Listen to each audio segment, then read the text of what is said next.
कहानी के शुरू में हमें एक छोटी बच्ची दिखाई जाती है जिसका नाम नोरा था। वो अपने डैड के साथ पहाड़ों पर चढ़ रही थी। नोरा के डैड की सोच दुनिया वालों से बिल्कुल अलग थी। वो ये सोचते थे कि अगर हम अपनी दिल की आंखों से देखेंगे तो बहुत कुछ हमें अलग दिखाई देगा, और अगर पहाड़ों को देखेंगे तो हमें वो दिखाई देगा जो सुनने में सिर्फ कहानियाँ लगती हैं। अभी भी अंधेरों में ट्रॉल्स मौजूद हैं। वो ट्रॉल्स अपने आप को दुनिया से छुपा कर रखते हैं। नोरा के डैड ने नोरा को बहुत पहले एक कहानी सुनाई थी कि एक शादी में 13 ट्रॉल्स थे जिन्होंने नशा किया हुआ था और उनको कोई होश नहीं थी। उन्हें वक्त का पता ही नहीं चला। इसी तरह सूरज की रोशनी उन पर पड़ी और वो पत्थर के बन गए, और अब वो पत्थर बनकर इन पहाड़ों में समाये हुए हैं। पर नोरा को ये सब कहानियाँ लग रही थी। उसके सामने जो था वो तो सिर्फ पहाड़ थे। नोरा के डैड उसको कहते हैं कि बेटा, दिल की आंखों से देखो, तुम्हें ट्रॉल्स नजर आएंगे। तभी नोरा को उन पहाड़ों में थोड़ी सी ट्रॉल्स की झलक दिखाई देती है। ट्रॉल्स दिखते तो इंसानों की तरह ही थे, पर साइज में बहुत बड़े होते थे, लेकिन वो इंसानों को कोई नुकसान नहीं पहुंचाते थे।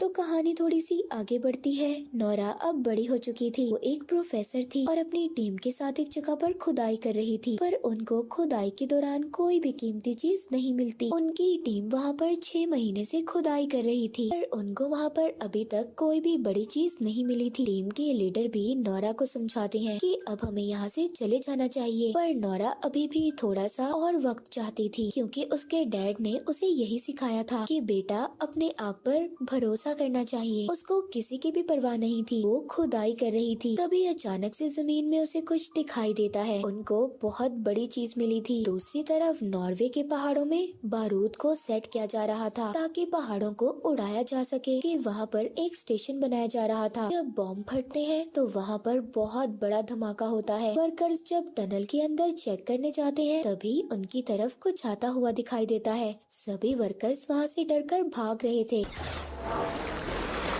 इस सारे मामले को जानने के लिए वहाँ के मिलिट्री कमांडर एक मीटिंग रखते हैं। इस मीटिंग में नोरा को भी शामिल किया जाता है। नोरा का वेलकम वहाँ पर प्राइम मिनिस्टर का एडवाइजर करता है जिसका नाम एंड्रस था। नोरा वहाँ की वीडियो को भी देखती है जिसमें दूर से देखने से वहाँ पर किसी के बड़े बड़े पाँव के निशान दिखाई दे रहे थे। वहाँ पर बैठे हुए यही मानना था कि ये कोई बहुत बड़ी चीज हो सकती है, या फिर ये सब यहाँ पर तूफान की वजह से हुआ है। पर नोरा यहाँ पर साफ साफ कहती है कि मुझे तो ये किसी के पैरों के निशान लग रहे हैं, मगर कोई भी नोरा की बात को सीरियस नहीं ले रहा था। तभी वहाँ पर एक और लड़की आती है, वीडियो दिखाती है। उस वीडियो में ये सब लोग एक बहुत बड़ी चीज देखते हैं और सब देखकर हैरान हो गए थे, डर जाते हैं कि आखिर ये क्या चीज है। इसके बाद हमें एक बूढ़ा कपल दिखाया जाता है जो बैठे अपनी शाम की चाय पी रहे थे। रात में देखता है कि उसका जो डॉग था वो लगातार भौंक रहा था। तभी उनका घर भी जोर जोर से हिलने लगता है। वो कपल खुद को बचाने के लिए अंडरग्राउंड जगह पर चला जाता है। वहाँ पर जोर जोर से हलचल हो रही थी। जब दोनों थोड़ी देर बाद बाहर आकर देखते हैं तो उनका घर तो पूरी तरह से तबाह हो चुका था।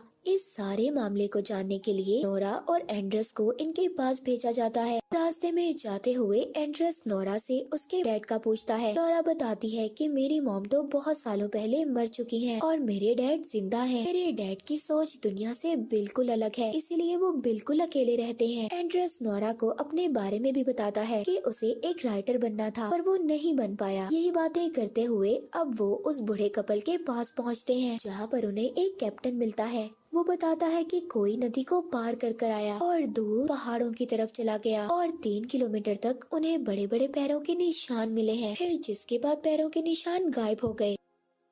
अब नोरा उस बूढ़े कपल के पास पहुंचती है। बूढ़ी औरत नोरा को बताती है कि उसने कोई अजीब सी आवाज सुनी थी कि जैसे कोई रो रहा हो, और वो आवाज बहुत अजीब थी लेकिन अचानक से गायब हो गई। इतनी बड़ी चीज अचानक से कैसे गायब हो सकती है। उस बूढ़ी औरत की बातें सुनकर एंड्रस और अपने साथ कैप्टन को लेकर अपने डैड के पास चली जाती है कि नोरा के डैड ने पहाड़ों को करीब से देखा था और पहाड़ों को इतने अच्छे तरीके से नोरा के डैड के अलावा कोई नहीं जान सकता था। अब जब नोरा अपने डैड के पास जाती है तो नोरा के डैड के घर में ट्रॉल्स की बहुत ज्यादा तस्वीरें थी। नोरा के डैड बताते हैं कि बहुत सालों पहले काम चल रहा था तभी पहाड़ों में से कुछ निकला था, पर उसको साबित करना बहुत मुश्किल था। इस वक्त गवर्नमेंट ने सारे सबूतों को मिटा दिया। तभी नोरा कहती है कि आज भी पहाड़ों से कुछ निकला है। डैड उसको बताते हैं कि कई हजार साल पहले ट्रॉल्स ऐसे ही खुले आम फिरा करते थे। कोई भी इंसान अगर ट्रॉल्स के साथ कोई ताल्लुक रखता था तो उस इंसान को सजा दी जाती थी। कई साल पहले भी ट्रॉल्स बाहर आए थे और नोरा के डैड ने उनका पता लगा लिया था। नोरा के डैड को पागल साबित कर उन्हें पागल खाने भेज दिया गया, जिसके बाद नोरा अपने डैड के साथ उसी जगह पर जाती है जहाँ से पैरों के निशान खत्म हो गए थे। नोरा के डैड पत्थरों को गौर से देख रहे थे। नोरा एंड्रेस और कैप्टन के साथ दूर खड़ी अपने डैड को देख रही थी, जिस पर वो दोनों कह रहे थे कि तुम्हारे डैड की हालत और ज्यादा खराब लग रही है, कि दिमागी हालत ठीक नहीं है। नोरा को भी यही लगता था कि उसके डैड कहानियों में बिल्कुल गुम हो चुके हैं। अपने डैड के पास जाती है और उन्हें समझाने की कोशिश करती है, पर तभी उसे अजीब सी स्मेल आ रही थी। वहाँ पर अचानक से काले बादल छा जाते हैं। जब पीछे मुड़कर देखती है तो उसे एक आंख नजर आती है। सच में एक बहुत बड़ा ट्रॉल था। ट्रॉल उनके सामने खड़ा हो रहा था।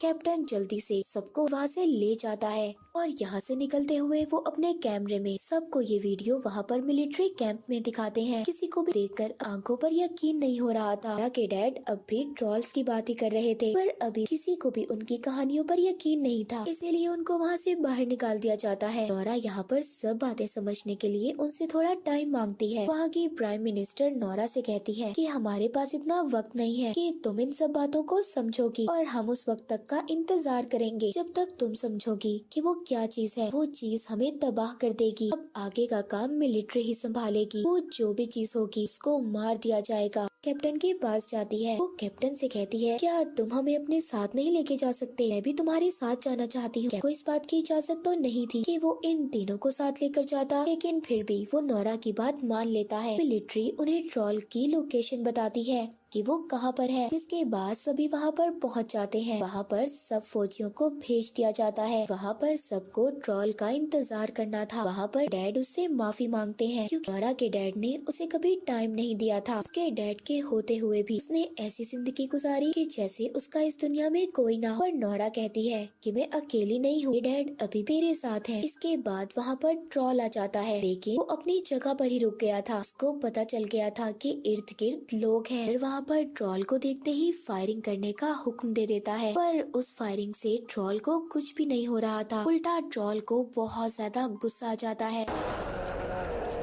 वो वहाँ पर इन पर हमला कर रहा था, जिससे वहाँ पर बहुत सारे फौजी मारे जाते हैं। एंड्रेस नोरा और उसके डैड के साथ एक पत्थर के पीछे छुप जाता है। के साथ एक फौजी भी था जो क्रिश्चियन था। तभी वो ट्रॉल उस फौजी को उठाकर खा जाता है जो क्रिश्चियन था। ये सब देखकर नोरा के डैड कहते हैं कि जो ट्रॉल्स होते हैं वो क्रिश्चियंस को पहचानते हैं, उनको सूंघ सकते हैं। जिसके बाद वो उस ट्रॉल के सामने जाते हैं और उसको कहते हैं कि शांत हो जाओ, हौसला करो, रुक जाओ यहीं पर। हैरानी की बात ये थी कि वो ट्रॉल उनकी बातों को समझ रहा था और काफी हद तक वो पुरसुकून हो जाता है। तभी कुछ फौजी दोबारा से ट्रॉल पर हमला कर रहे थे। दोबारा से ट्रॉल को गुस्सा आ जाता है और वो वहाँ पर कुछ फौजियों को मार देता है। तभी ट्रॉल यहाँ पर गलती से नोरा के डैड को भी मार देता है। जब वो ऐसा करता है तो वो अपने दुख का इजहार कर रहा था और नोरा के डैड को देखकर वहाँ से चला जाता है। ये काफी अजीब बात थी। नोरा के डैड को बहुत चोट आई थी। वो आखिरी सांस ले रहे थे। कहते हैं रॉयल पैलेस और घर, ये कहकर वो मर जाते हैं। अपने डैड को भी खो दिया था। उसका अब इस दुनिया में कोई भी नहीं था।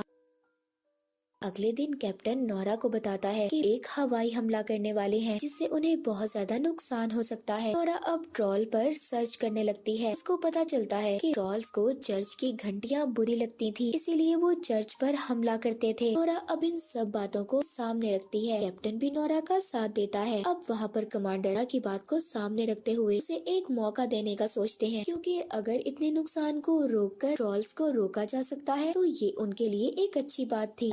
यहाँ पर ये था कि वो चर्च की घंटियों को बचाकर उस ट्रॉल को रोकेगी। नोरा का ये आइडिया काम भी करता है। ट्रॉल को जब चर्च की घंटियां सुनाई देती हैं तो वो इन घंटियों की आवाज को बर्दाश्त नहीं कर पाता सभी घंटियों को तोड़ने लगता है, जिसके बाद वो इन आवाजों को सुनकर बेकाबू हो गया था, जिससे वहाँ पर एक बच्चे की जान भी जाने वाली थी। पर ट्रॉल उस बच्चे को बचा लेता है, उसे कुछ नहीं होने देता। सब लोग ये देखकर हैरान थे। इसके बाद ट्रॉल वहाँ पर नोरा को देखता है, जिसके बाद वो यहाँ से चला जाता है। नोरा का आइडिया काम नहीं करता, इसीलिए उसको इस मिशन से बाहर निकाल दिया जाता है। पूरी गवर्नमेंट ये सोचती है कि वो उस ट्रॉल पर मिसाइल से हमला करेंगे। इसी वजह से इस शहर को खाली करवा दिया गया था, पर इस मिसाइल की वजह से उन्हें काफी नुकसान होने वाला था। जिसके बाद हम देखते हैं कि एंड्रस नोरा को घर छोड़ने जा रहा था। नोरा को ये बात समझ नहीं आ रही थी कि ट्रॉल अब किस साइड पर जाने वाला है। यहाँ पर उसको अपने डैड की कही हुई बात याद आती है, जिन्होंने मरते हुए रॉयल पैलेस का नाम लिया था, यानी कि राजा के घर का। नोरा वहाँ जाने का फैसला करती है। वहाँ पहुंचकर उसको राजा का चीफ मिनिस्टर मिलता है। वो बताता है कि पहले जमाने में ये माना जाता था कि अगर किसी राजा का घर किसी दूसरे राजा के घर के ऊपर बनाया जाए तो ये बहुत ज्यादा अच्छा होता है, शुभ माना जाता है। वो बताता है कि महल से पहले यहाँ पर ट्रॉल्स का घर हुआ करता था, उनको पहाड़ों का राजा कहा जाता था। वो चर्च की घंटियाँ बिल्कुल अच्छी नहीं लगती थी, इसीलिए वहाँ के राजा ने सबको मरवा दिया और एक बच्चे को जिंदा छोड़ दिया। उस बच्चे को डरा धमकाकर पहाड़ों के अंधेरों में भेज दिया गया ताकि वो वहाँ पर मर जाए। वो ट्रॉल इसीलिए यहाँ पर आना चाहता है। सालों के बाद वो उठा है, वो अपने घर वापस आना चाहता है।